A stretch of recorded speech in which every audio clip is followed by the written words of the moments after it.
Jack, I think I'm in trouble. What kind of trouble? Should I start the car? Is Melody coming with us? I have a few $1,000s in my savings account. We can get by using that for a while. We'll figure something out after that runs out. Whoa, slow down. It's nothing that serious. It's about Melody. Is she the one in trouble? I'll do everything in my power to help her out. You know, she's like a sister to me. Wouldn't that make her my sister? I appreciate the sentiment, but you should really work on your analogies. Sure, if you say so. So what's going on? I'm not quite sure myself. She's been acting really strange lately. I can't make sense of her actions. She seemed fine to me the last time I came over for dinner. What could have changed in 2 weeks' time? Well, it all started when she bought this weird antique jewelry chest. A jewelry chest? As in a storage box? No, that's the thing. It's not just an ordinary storage box. It's a small jewelry chest that she opens with a key. Okay, and that's really not that strange. But she doesn't keep jewelry in there. Or at least, that's what I'm assuming. None of her jewelry's left its place. You keep track of her jewelry? I see it every morning. She keeps it on her vanity table. There are a few rings, a necklace, and a few pairs of earrings. It's not difficult to notice. Okay, so what if she doesn't keep her jewelry in her jewelry box? You said so yourself, it's an antique. She probably doesn't want to damage it by using it too much. I would completely understand that, but I swear that's not the case.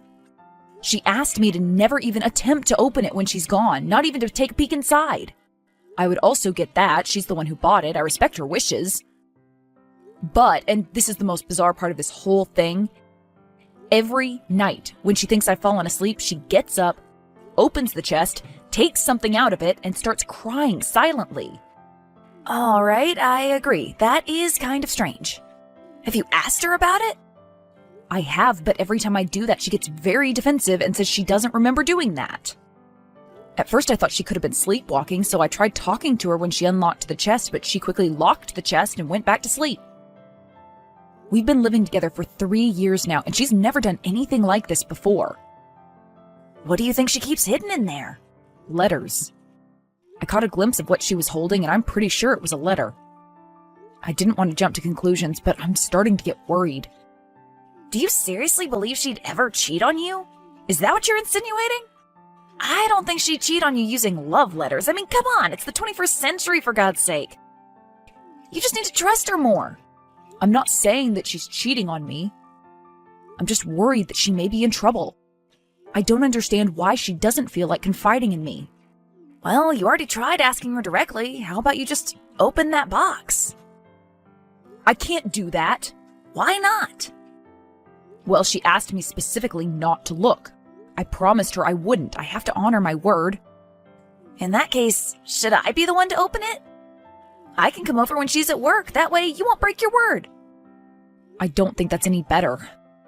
Maybe I should try talking to her again. What makes you think it'll work this time? I don't see another way. All right, suit yourself. Jack, I have no idea what I'm supposed to do. It's only been getting worse and worse. Is this about Melody's jewelry chest again? Yes.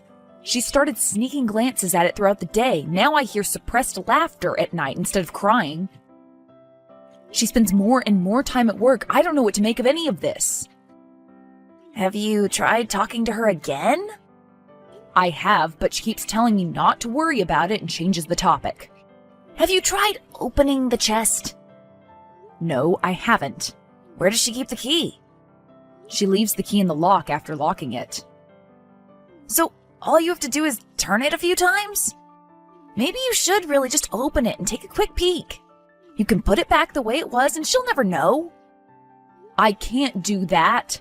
She's deliberately keeping the key in there to show me that she trusts me not to open it. What are you going to do then? Are you just going to keep quiet and ignore her eccentric behavior? I guess so. At least she's not crying anymore. Whatever she's been dealing with, it must have gotten better. I don't get it. Why do you keep texting me and then completely disregarding my advice? I'm sorry. I guess I'm only trying to vent. It's frustrating not knowing what's going on. Do you know what's really frustrating? Seeing you ignore the obvious solution. Well, I am sorry you feel that way. You should be.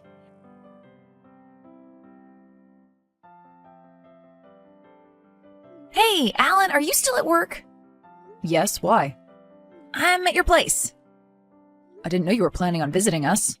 I wanted to surprise you. Though I figured you'd be back by now. I finished work in a few hours. Have you already forgotten your brother's schedule? I know we haven't been seeing each other all that often ever since you moved out of state, but that's still a little disheartening. Well, I know something that's sure to lift your spirits. But first, tell me, how's Melody been doing? Has she gone back to acting like her usual self? No, unfortunately not. Well, then you're going to love this news. I opened the chest. What? But I asked you not to do that. Why did you go behind my back? I know you're angry. I get it, but hear me out. I found something really interesting inside the chest. I don't want to know. Not even if it meant you could save your girlfriend from a dangerous situation? What have you found? I couldn't see any love letters inside, that's for sure. Just a small piece of paper with a random address and a date scribbled hastily on it. And how does that mean Melody's in danger? Isn't it obvious? She's meeting up with someone at night in some remote place in the woods. If that doesn't scream danger to you, I don't know what will. Okay, well, you didn't specify the details. Should we just call 911? I know I was the one saying this was dangerous, but we shouldn't make rash decisions. For all we know, she could be meeting up with her friends or family members. But now that I know where she's going, I can't help but feel worried. What if she really is in danger? And I've been idling this whole time. I should have acted sooner. This note still doesn't prove anything. We should refrain from making a hasty judgment. We could be panicking for no reason. Why don't you ask her about this? I'm sure she'll explain everything. And what do I tell her? That my brother broke into our apartment and opened the chest without permission? She'd be furious. Well, you don't know that. Just try talking it out first. I guess you're right. I should at least give her a chance to explain herself. Exactly. You get it.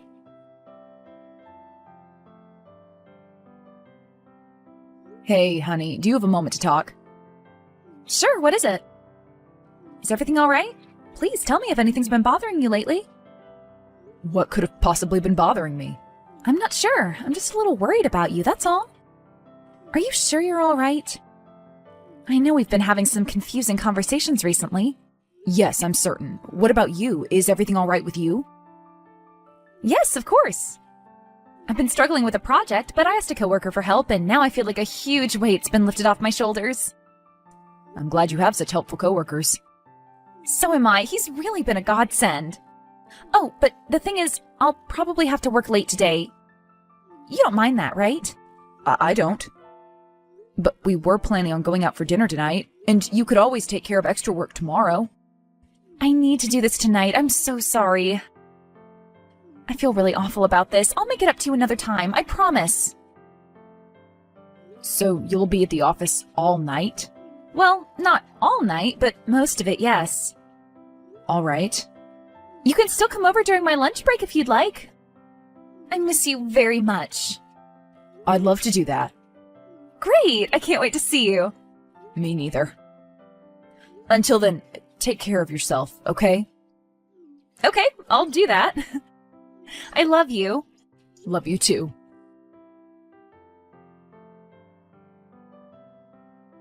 I think she's really going to meet up with someone. It might just be her coworker, though. Her coworker? Where'd you get that information? She told me herself he's helping her out with her project. At least he's not a complete stranger. I see, but what if that was a lie, too? What if she made that story up? Do you think so? But why'd she do that? Do you think she might be in danger after all? There's only one way you can find out the truth. You need to drive there yourself and check. You can't seriously expect me to drive there all alone. How am I supposed to fight off potential threats? I don't see why you'd have issues doing that. I mean, Melody's doing it. I'd love to go there with you, but I can't get there in time. She clearly has an appointment. I don't. I could be jeopardizing both of our lives by showing up uninvited. Perhaps it's better if I ask her about it after she returns home. I can't believe what I'm hearing. It's not like I'm saying you should jump into action. It could just be a harmless meetup. You can park nearby and see if there's something suspicious going on. If you find the situation dangerous, you can dial 911 and let them handle it. I suppose I could do that. Of course you could. Do it for Melody's sake. All right, I'll do it. But I'm going to be on the phone with you the whole time, just in case. Oh, no, sorry, I can't do that. You know Claire's a light sleeper. It'd be insensitive of me to talk on the phone right next to her, and I can't really leave the apartment at night. Okay, then how about I text you throughout the night? Would that work for you? Sure, texting's fine. I'll get going then. All right. Be careful. Sure. I'm at the address. I can see her car parked outside. She must have gotten here early. What's the place like? I can't really make it out in the dark. I think it's just a small cottage. I don't see Melody anywhere. She might be inside the cottage. Are the lights on inside? No, it's pitch black. Her car is the only one parked outside. Maybe she came here alone to relax and unwind. Well, you're only looking at the entrance. There could be another one parked at the back. Should I circle it, or would that make my presence too obvious? It'd be too obvious. Do you hear any noise at all coming from the cottage? No, nothing. Then again, I am pretty far away and I am in the car, so... Maybe you should try calling Melody again. You could hear the sound of her ringtone. I really don't like this. I feel like a stalker. I should have just asked her up front. She could have easily lied to you. This way, at least you'll know she lied about staying at the office. I see your point, but even if I did call her, I doubt I'd hear her ringtone.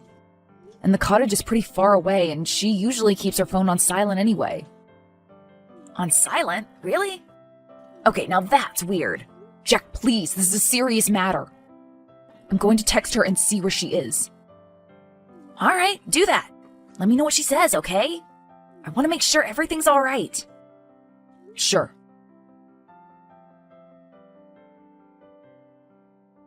Melody, are you still at the office? No, sorry, I'm not. Could you tell me where you are? I think you already know the answer to that question. I can see your car. All right, then let me ask you this. Why would you drive all the way here at night? I wanted to visit this cottage. Melody... Jack opened the chest. He saw the note with the address. What's the meaning of all this? What's going on? I've been racking my brain, but I can't seem to understand what makes you act this way. Well, you were supposed to find out a lot sooner. But for some reason, it's been almost a month already. I don't understand what you mean. You really have the patience of a saint, Alan. You were supposed to open that chest in a day or two, max. But you kept stubbornly refusing. You asked me not to open it. I know. I was trying to surprise you. I did everything I could to tempt you to open it, but you never gave in. That's why we had to take drastic measures. We? Jack and I. He's the co-worker who's been helping me out with the project I've been struggling with. He had to take matters into his hands and unlock the chest himself. So this whole time he's been in on this? Yes, I'm sorry. Maybe I should have told you the truth sooner, but then it'd feel like all this was for nothing. I still don't understand why you did this. Were you just trying to play a joke on me? Did it get out of hand? No, of course not. I just wanted to organize a fun, surprise proposal. A what? A proposal! You were supposed to open the chest, find the address, drive here at the time specified on the note, and be met with our close friends and family in the beautifully decorated cottage. Then I'd enter and propose. It seemed fun and exciting in theory, but everything went off the rails pretty quickly. I should have just stopped. I am so sorry. So what you're saying is our friends and family members are currently in that cottage? Yes. Wait, let me turn on the lights. Do you see them inside now? I do. I asked them to park by the back entrance. Jack was supposed to keep you busy until we finished setting up. I see. I get it if you're angry. I do. You don't have to come in. You can drive away and break up with me if you'd like. I understand. Nobody's going to blame you. I'll tell everyone it was all my fault. I promise. I can't do that. Right, of course. This was a foolish idea. I should have stopped sooner. I'm so sorry. I'll drive back home and start packing my things. No, Melody, that's not what I meant. I can't drive away and break up with you. I can't do that. I love you. Despite all I've done? I admit this past month's been a lot, but I can see that it was coming from a good place. I appreciate you putting so much time and effort into planning the proposal. Had it gone according to the plan, I'm sure I'd have loved it. Do you really mean that? Of course. Well, then I admire your patience and your insistence on respecting my wishes. I was being far too selfish. I don't even know why I kept going with this. Can you ever forgive me? I'm sure I can do that. I'm just glad that you're not in danger. But I'm guessing you won't be accepting my proposal tonight. I don't think I want the memory of our engagement to be tied to this day. Let's do it another time in the future. I can join you for the party, but that's about all I can do for now. Right, of course, I get it. I'm sorry all your hard work had to go to waste. Oh, please, don't apologize. I just want to forget I ever thought this would be a good idea. I feel awful. It's okay. It could have been worse, right? Well, that's one way of looking at it. What can I say? I am a hopeless optimist. Are you really? Well, yes. Deep down in my heart, I really am. I love that. I love everything about you. I'm so happy you aren't giving up on me. No, of course not. I'm ready to work through these things together. Although, if we're going to get married, we definitely need to work on improving our communication skills. Of course, I promise, no more secrets and no more surprises. Well, maybe a bit more surprises. As you wish. I'll do everything in my power to make up for this. I'll start with this. Are you holding a gift? I can't quite see from here. Well, then you should come over here. We can at least enjoy the food and drinks together. I'll give you your engagement gift despite the fact that you rejected my proposal. All right, thank you. I'll be right there. We had a great time with our friends and family. Nobody even mentioned an engagement. Melody acknowledged her mistakes, and we both worked very hard to mend our relationship. We made sure to communicate our thoughts and feelings clearly, and we strictly forbade surprises that take more than a day to take effect. I also had a chat with my brother. He apologized profusely. 3 years after that day, Melody and I got engaged for real. This time, the proposal was much more down to earth and much less exciting. Everything was perfect.